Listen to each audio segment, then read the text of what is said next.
我拿毛毯，然后给一条编了一个大号磨牙布，它非常的兴奋。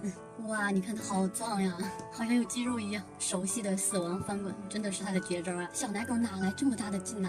它叼着毛毯，试图把毛毯挤烂。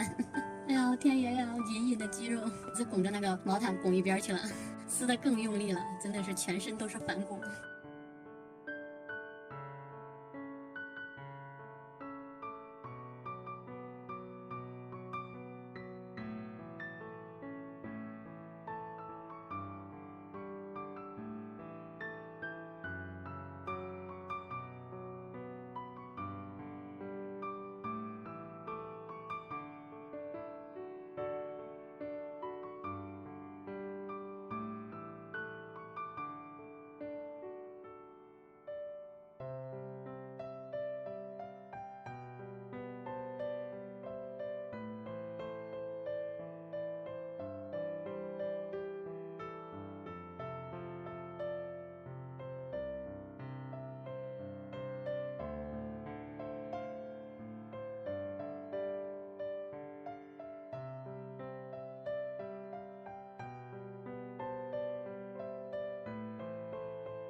都有点想哭。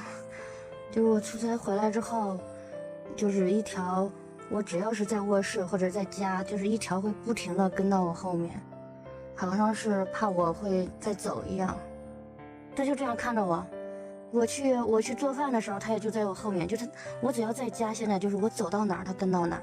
天哪，他以前都不是这样的，他怕我走。我不走，我一会儿去上班，一会儿去上班了啊，去上班了，不出差了，不走了啊，不出差了，不走了，下去吧，没事儿啊。好，真乖，哎，还知道自己捂着，出去玩吧，我不走，我去上班呢，上完班我就回来了。